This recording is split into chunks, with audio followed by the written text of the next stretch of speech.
సభ ప్రారంభమవుతుంది. ప్రార్థనతో సభ ప్రారంభమవుతుంది.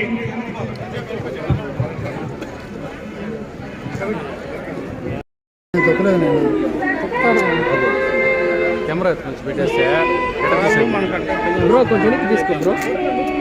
ఓకే ఇది కరెక్ట్ బ్రో.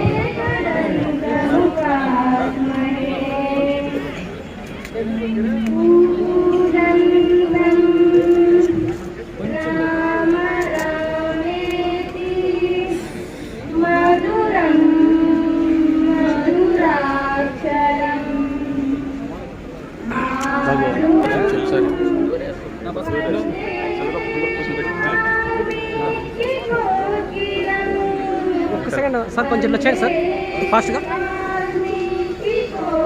ఇట్లా చేయండి సార్, కొంచెం ఎక్కి సార్. ఒకసారి అట్లా చూడండి sir. Okay sir, thank you. రండి సార్, రండి సార్. సార్ వచ్చింది సార్. అయితే ఏ ఫోటో అయినా రావాలి సార్.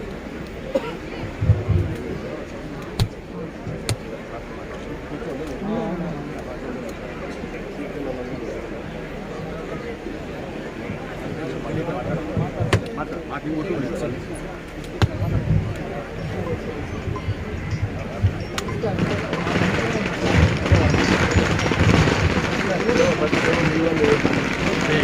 వెనకాలికి రా నువ్వు కొంచెం వెనకాలికి రా. ఆడున్నాడు బా ఎండి ఆఫీస్ గారు వస్తారు నేను పిలుస్తాను ఇక్కడ అక్కడ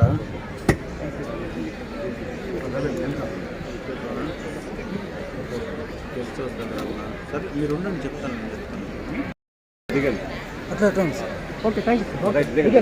గౌరవనీయులు పెద్దలు మంత్రివర్యులు జయరామన్న గారికి, మన అందరి ప్రియతమ నేత పలంనేరు శాసనసభ్యులు వెంకయ్య అన్న గారికి, వేదిక మీద ఉన్నటువంటి ఎంపీపీలకి, జెడ్పీటీసీలకి, ఇక్కడ విచ్చేసినటువంటి ప్రజలకి, వైఎస్ఆర్సీపీ కుటుంబ సభ్యులకి, అది ఈ వాల్మీకి జయంతి సందర్భంగా ఇక్కడ విచ్చేసినటువంటి ప్రజలందరినీ చూస్తూ ఉంటే ఎంతో సంతోషంగా ఉంది. నేను ఒక విషయం చెప్పాలనుకుంటున్నాను. వాల్మీకి మహర్షి గురించి చాలా అద్భుతంగా ఇంతకుముందు మన మదన్న గారు చెప్పారు.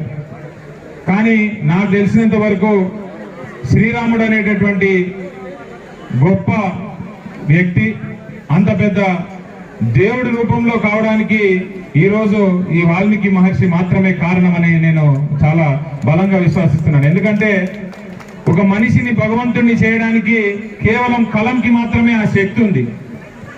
వాల్మీకి మహర్షి రాసినటువంటి ఎన్నో శ్లోకాలని మనం చదువుకొని శ్రీరాముడు అంతటి వ్యక్తి కావాలి అనేటటువంటి మనసు అనేటటువంటి ఉద్దేశంతో చాలా మంది ఈరోజు నాతో సహా బతుకుతున్నామంటే ఆ మనిషిని ఆ దేవుడిగా చేసినటువంటి వ్యక్తి మరి వాల్మీకి మహర్షి. కాబట్టి ఆయన జయంతి సందర్భంగా ఈరోజు ఆయన విగ్రహాన్ని ఆవిష్కరించడం చాలా చాలా ఆనందకరం. మరి మీ అందరికి కూడా ఇంకొక విషయం చెప్పాలి జయరామన్న గురించి. ఎందుకంటే జయరామన్నతో నాకు పెద్ద పరిచయం లేదు. నేను 2-3 సార్లు అసెంబ్లీ దగ్గర అన్నను కలవడం మాత్రం జరిగింది. అన్న బాగున్నారా అంటే, అన్న నాకంటే కుప్పం నుంచి వచ్చాయంటే బాగా చేయనైనా అని 2-3 సార్లు నా భుజం తట్టి నన్ను ప్రోత్సహించారు. కానీ కుప్పంలో నాక్ బిల్డింగ్ అని ఒకటి ఉంది, ఎన్ఏసి బిల్డింగ్. ఆ బిల్డింగ్ కి 10 కోట్లు 12 కోట్ల రూపాయలు ఒక బూత్ బంగ్లాలో చంద్రబాబు నాయుడు పడేసినాడు. ఆ బిల్డింగ్ లేబర్ డిపార్ట్మెంట్ కి సంబంధించింది అనమాట. అయితే నేను ఎన్నిసార్లు కలెక్టర్ దగ్గర పోయినా, ఎన్నిసార్లు ఎవరికైనా పోయి అన్న అక్కడ ఒక బీసీ హాస్టల్ పెడతాము, పిల్లలందరూ చాలా మంది ఉన్నారు, వస్తా ఉన్నారు, మాకు శాంక్షన్ అయింది, ఆ బిల్డింగ్ ఇవ్వండి అంటే ఎవరు ఒప్పుకోలేదు. నేను అన్నకు ఫోన్ చేసిన, అన్న దయచేసి మీరు లేబర్ డిపార్ట్మెంట్ వాళ్ళతో మాట్లాడి నాకు ఆ బిల్డింగ్ ఇప్పియండి అన్న అంటే కరెక్ట్ 2 రోజుల్లో ఒక ఫోన్ చేసినాడు, బిల్డింగ్ హ్యాండ్ ఓవర్ చేసినారు మాకు. ఇప్పుడు ఆ బీసీ హాస్టల్ అక్కడ ఉంది. పలంనేరు నుంచి ఎంతో మంది నాకు ఫోన్ చేసి మా పిల్లలకి అక్కడ అడ్మిషన్ ఇప్పియండి అన్న అని అడుగుతున్నారు.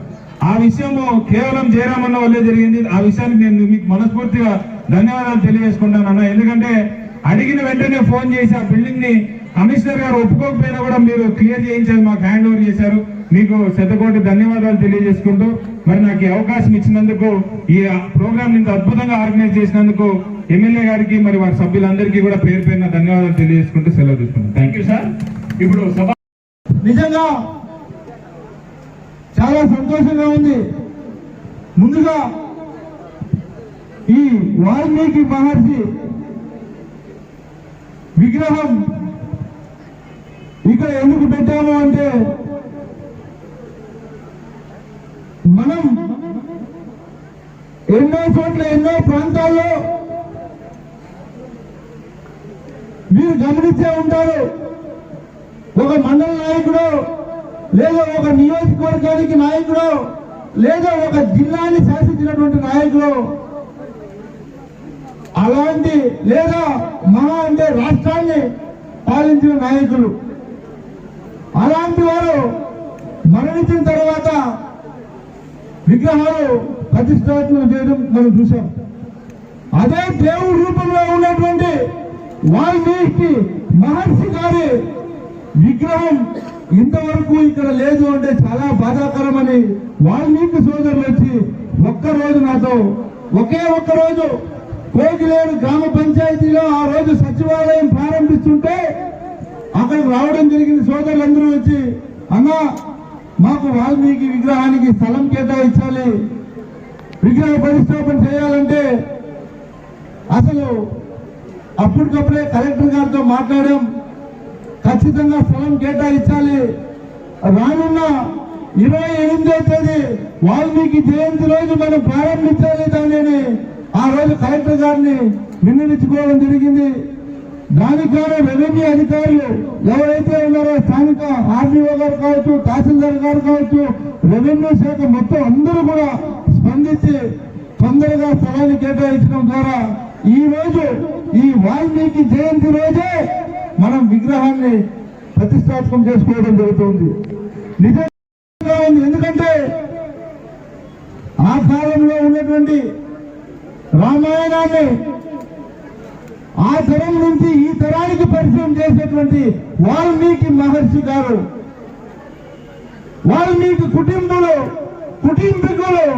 ఆ చరిత్రని ఆ తరాన్ని నుంచి మోసి ఈ తరానికి అందించినటువంటి గొప్ప చరిత్ర కల ఉన్నటువంటి వారు వాల్మీకులుగా తెలియజేస్తా ఉన్నా. ఎందుకంటే రామాయణంలో అంటే చెడు మంచి ఏది అని తెలియపరిచింది వాల్మీకులు. అంటే రాముడికి రావణాసుడికి వ్యత్యాసం ఉన్నటువంటి సంగతి ప్రజలకు తెలియజేసింది కూడా వాల్మీకులని నేను గొప్పగా ఈ రోజు కార్యక్రమంలో తెలియజేస్తా ఉన్నా. నిజంగా ఈరోజు ఈ కార్యక్రమంలో నేను స్థానిక శాసనసభ్యుడిగా మీ అందరితో ఈ వాల్మీకి విగ్రహానికి ఆవిష్కరణ చేయడం, మీ అందరితో పాల్పంచుకోవడం చాలా గర్వంగా ఉంది. ఎందుకంటే అలాంటి గొప్ప మహర్షిని ఈ రోజు నేను జీవితాంతం నా తరతరాలు కూడా నేను ఉన్నా లేకపోయినా చెప్పుకునేటటువంటి గొప్ప మహర్షి గారి విగ్రహాన్ని ఈ రోజు ఆవిష్కరించాం. నిజంగా నేను ఈ రోజు వెళ్ళినప్పుడంతా కూడా ఇంకా ఆయన చూసినప్పుడంతా కూడా నాకు చాలా సంతోషంగా ఉంటుంది. ఎందుకంటే మహర్షి గారిని చూసినప్పుడల్లా కూడా నా మనసులో సంతోషంగా ఉంటుంది. ఎందుకంటే ఆయన మహర్షిగా ఎంతో మందికి జ్ఞానాన్ని ప్రదర్శించినటువంటి మహర్షిని నేను శాసనసభ్యుడిగా ఇక్కడ ఆయన విగ్రహాన్ని ప్రతిష్ఠించాను అనే ఒక సంతోషం చిరకాలం నా గుండెల్లో ఉంటుందని కూడా మన వాల్మీకి సోదరి సోదరులందరికీ తెలియజేస్తా ఉన్నా. నేను ఒకటే తెలియజేస్తున్నా, మనం ఇప్పటి వరకు కూడా వాల్మీకులకు ఈ స్థానిక మండలంలో మీరు కనుక గమనిస్తే రానిచ్చాం. మీరు గతంలో పోల్చుకుంటే ఈనాటి ముఖ్యమంత్రి వైఎస్ జగన్మోహన్ రెడ్డి గారు ముఖ్యమంత్రి అయిన తర్వాత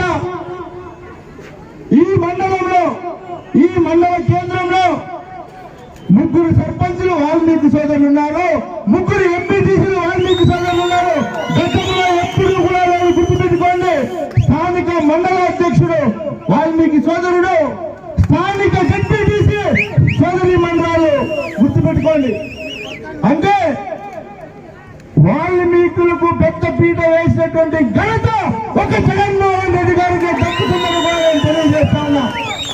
దానికి నిదర్శనం గుమ్మనూరు జయరామన్న గారు. గుర్తుపెట్టుకోండి, ఈ రాష్ట్రంలో జగన్మోహన్ రెడ్డి గారు ముఖ్యమంత్రి గారు మంత్రులు 2.5 సంవత్సరం మార్చిన తర్వాత ఏళ్ల మీద లెక్క పెట్టుకోవచ్చు చేసిన మంత్రులు. దాంట్లో ఒక్కడు గుమ్మనూరు జయరామన్న. గుర్తుపెట్టుకోండి, 5 సంవత్సరాలు ఈ ఆంధ్ర రాష్ట్ర చరిత్రలో ఒక వాల్మీకి మంత్రిగా పనిచేశాడు అంటే అది గుమ్మనూరు జయరామన్న ఒక్కడే. గుర్తుపెట్టుకోండి, ఇంతవరకు ఎన్నో పార్టీలు వచ్చాయి, ఎంతో మంది ముఖ్యమంత్రులు వచ్చారు. మీరు అందరూ గమనించండి, కేవలం వాల్మీకులను రాజకీయంగా వాడుకున్నారు. అన్న చెప్పినట్లు, మదన్ చెప్పినట్లు కల్మషం లేనటువంటి వాడు వాల్మీకి. ఏది చేయాలనుకుంటే మాట ఇంటే నెత్తిని పెట్టుకుంటాడు, మాట వినకపోతే కన్ను గరివేస్తాడు వాడు వాల్మీకుడు. అలా రాజకీయంగా అందరినీ వాడుకున్నారు గతంలో. కానీ ఈనాటి ముఖ్యమంత్రి గొప్ప మనసున్నటువంటి మహారాజు జగన్మోహన్ రెడ్డి గారు. గుర్తుపెట్టుకోండి. కాబట్టి ఇప్పటికే ఆలస్యం అవుతుంది. అన్న జయరామన్ గారు ఇప్పుడు ప్రసంగిస్తారు కాబట్టి సోదరి మనందరూ కూడా మహానుభావుడు వాల్మీకి మహర్షి మనము కొంతమంది మహాపురుషులు 100 సంవత్సరాలు 200 సంవత్సరాలు 500 సంవత్సరాలు ఉండొచ్చేమో, కానీ మన వంశం యుగాలు యుగాల నుంచి వచ్చిన వంశం మంది. చరిత్ర కలిగింది ఏదైనా ఉంటారంటే ఒక వాల్మీకి వంశం అని చెప్పేసి మనందరం తెలుసుకోవాలి. ఈరోజు రామాయణం రచించిన వాల్మీకి మహర్షి అన్న ఎలా ఉండాలి, తమ్ముడు ఎలా ఉండాలి, తల్లిదండ్రులకి ఎలా మనం చూసుకోవాలి, రాజ్యం ఎలా ఉండాలని చెప్పిన వ్యక్తి మన వాల్మీకి మహర్షి. ఈరోజు మనందరం తెలుసు, ఆ రోజు పుట్టినందుకు కూడా నేను అదృష్టంగా భావిస్తూ ఈరోజు మన నియోజకవర్గంలో తమ్ముడు వెంకట్ వాల్మీకి జయంతి రోజున అన్నాలో తప్పకుండా రావాలా విగ్రహ ప్రతిష్టాపన కంటే తమ్ముడు ఖచ్చితంగా నీ అభిమానంతో నేను వస్తానని చెప్పేసి నాటించి ఈ రోజు రావడం నాకు ఇక్కడికి వచ్చిన వాల్మీకి జయంతి రోజు వచ్చిన నాకు చాలా సంతోషంగా ఉందని నేను చెప్పగలను. ఈరోజు రాజకీయంగా చూస్తుంటే ఎంత ఎదిగిపోయామో అనేది మనం తెలుసుకోవాలి. ఇప్పుడే తమ్ముడు చెప్పాడు, ఎంతో మంది ముఖ్యమంత్రులు పోయారు, ఎంతో మంది రాజకీయ పార్టీలు పోయినవి, కానీ మనల్ని గుర్తించే నాయకుడు మన ముఖ్యమంత్రి జగన్మోహన్ రెడ్డి అన్నారు గారు అనేది మనందరూ తెలుసుకోవాలి. ఈరోజు రాష్ట్రంలో మీసం మెలేసి వాల్మీకి అంటే మీసం మెలేసి తిరుగుతున్నామంటే అది మన ముఖ్యమంత్రి జగనన్న గారి ఆశీర్వాదంగా మనందరూ తెలుసుకోవాలి. ఈరోజు నాకే కాదు 2 ఎమ్మెల్సీ పదవులు ఇచ్చి ఎన్నో కార్పొరేట్లు చైర్మన్ చేసి మేయర్లు చేసి ఎంపీలు చేసిన గనుడు మన ముఖ్యమంత్రి జగన్మోహన్ రెడ్డి గారు అనేది మన వాల్మీకి ప్రజలందరూ కూడా తెలుసుకోవాలి. ఈరోజు బహిరంగంగా ఎదరించుకొని మీసం అనేసి తిరుగుతున్నామంటే ఈ ప్రభుత్వం జగనన్న ప్రభుత్వంలోనే మనం తిరుగుతున్నామనేది ఇక్కడ వాల్మీకి సోదరులందరూ గుర్తుపెట్టుకోవాలి. ఈరోజు అక్క చెల్లెమ్మలు అన్నారు, ఒక్క కళ్ళ తల్లిదండ్రులు కూడా ఒకవేళ కొడుకులకి భాగం పంచి ఇచ్చాము, కానీ అక్క చెల్లెమ్మలకి తండ్రి ఎప్పుడు భాగం పంచలేడు. అలాంటి తరుణంలో మన ముఖ్యమంత్రి జగనన్న నేను మీ ఇంటికి అండగా ఉంటా, మీ ఇంటికి ఒక తమ్ముడుగా ఉంటానని చెప్పేసి మీ పిల్లవాడికి చదువులు నేర్పించుకోండి, మీ పిల్లవాళ్ళ చదువులు నేర్చుకుంటే రేపు ప్రభుత్వాలు రేపు అన్ని విధాలుగా బాగుంటుంది, మీ కుటుంబం బాగుంటుంది అనే యొక్క ఉద్దేశంతో చదువులు నేర్పించేదానికి అమ్మఒడి ఇచ్చి ఆదుకున్న కనుక మన ముఖ్యమంత్రి జగనన్న గారు. ఈరోజు జగనన్న గారు అట్టడుగు వర్గానికి చెందిన వాళ్ళు ఎస్సీ ఎస్టీ బీసీ మైనార్టీలకు ఇంత పెద్ద పీట వేశాడంటే దాంట్లో కూడా మన కులస్తులు ఎక్కువగా ఉన్నారు. కాబట్టి ఈరోజు చదువులు నేర్పించుకునే దానికి ఇంత అవకాశం కల్పించిన వ్యక్తి మన ముఖ్యమంత్రి జగనన్న గారు.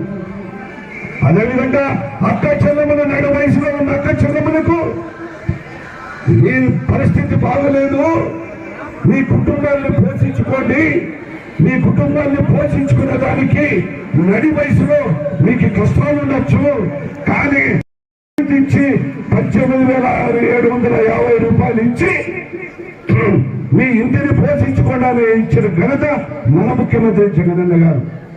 ఈ రోజు 60 సంవత్సరాలు నిండిన ప్రతి అవ్వతాతకు కోడళ్ళు అన్నం పెడతారో లేదో నాకు తెలియదు, కానీ కొడుకులు అన్నం పెడతారో తెలియదు, కానీ నీ ఇంటికి పెద్ద కొడుకుగా నేనుంటా, నీ ఇంటికి మనుడుగా నేనుంటానని చెప్పేసి వాళ్ళకి నెల ఈరోజు 2,750 రూపాయలు ఇస్తే ఎంత సంతోషంగా ఉన్నారు.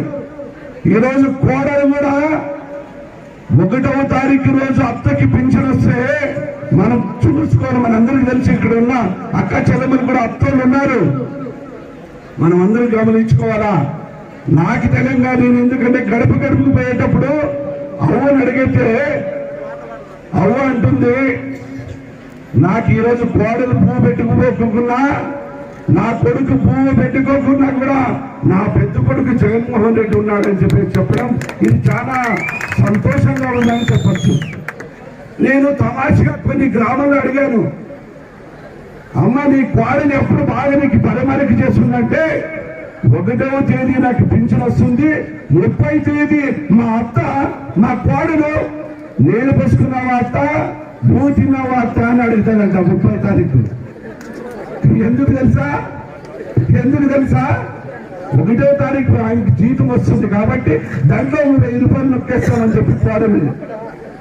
అదేవిధంగా కొడుకు కూడా తండ్రికి ఏ రోజు కూడా 30 రోజులు అంటే 28 రోజులు పరమరికి లేదు. కొడుకు 30వ తారీఖు వచ్చేసరికి నానా నువ్వు అలసిపోయినావు, నీకేమైనా కావాలా నానా అని చెప్పేసి అడుగుతాడు. ఎందుకు? తాతతో 1000-2000 నొక్కేస్తామని. కాబట్టి ఎవరు చూడుకోకుండా కూడా నేను ఒక్కసారి గమనించా. గడప పోయినప్పుడు తాతనే అడిగితే, తాత నీకు ఎంతమంది కొడుకులు అని అడిగితే, నాకు 4 కొడుకులు అంటే 4 కొడుకులు ఎక్కడ ఉన్నారంటే అక్కడెక్కడ ఉన్నారు. నీకు నెలకి ఎవరైనా నీకు ఒక జీతం ఏమైనా ఇస్తారా, నీకు నెలకి డబ్బులు ఇస్తారా అంటే ఏ కొడుకు కూడా నాకు డబ్బులు ఇవ్వరయ్యా. మరి ఎవరు ఇస్తారంటే నా కొడుకు పెద్ద కొడుకు జగన్మోహన్ రెడ్డి ఇస్తాడని చెప్పడం. ఇదినే మనకి ఏం కావాలని నేను అడుగుతున్నా. ఈ రోజు అక్క చెల్లెమ్మలకి 2.5 కోట్ల ఆంధ్ర రాష్ట్రంలో పెద్దపీట వేసి మీ గ్రామంలో మీ ఇంటిని చక్కదిద్దుకోండి, మీ ఇంటికి మీ పిల్లవాళ్ళని భవిష్యత్తులో మంచి చదువులు నేర్పించుకోండి, మీ పిల్లవాళ్ళకి నేను మేనమామగా ఉంటాననే ఒక్క నాయకుడు ఎవరైనా ఉన్నారా అని నేను అడుగుతున్నా. ఈరోజు మన పిల్లవాళ్ళకి స్కూల్కి పోతే ఎవరి పేదని అడిగితే జగన్ మావయ్య అని చెప్తారు. ఈరోజు ఆంధ్ర రాష్ట్రంలో ముఖ్యమంత్రి మావయ్య అని పిలిపించిన మనిషి ముఖ్యమంత్రి ఎవరు లేరు. అది మన ముఖ్యమంత్రి జగన్మోహన్ రెడ్డి గారు ఈరోజు మావయ్య అని పిలిపించుకునే స్థాయి కల్పించాడు.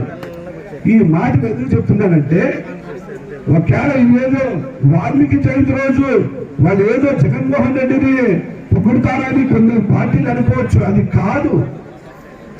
అట్టడుగు వర్గానికి చెందిన ఎస్సీ ఎస్టీ బీసీ మైనార్టీలు మనం ఎంతో మంది ఉన్నాం.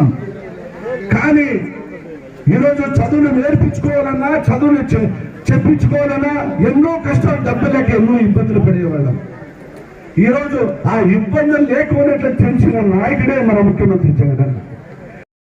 ఎంతో మంది ఆరోగ్య జగనన్న సురక్ష అనే పథకం పెట్టాడు. అది ఎంత అద్భుతమైనదో మనం అందరం తెలుసుకోవాలి. ఈరోజు మన ఇంటి ముందుకే నీకు బీపీ ఉందా, షుగర్ ఉందా, గుండె జబ్బులు ఉన్నావా, ఏమున్నావని మన ఇంటి ముందుకి వచ్చి ఆ డాక్టర్ని పరీక్షించి ఆ మందులు కాపాడుతున్నాడే, అది మన ముఖ్యమంత్రి జగనన్న గారు. మనందరూ గుర్తుపెట్టుకోవాలి.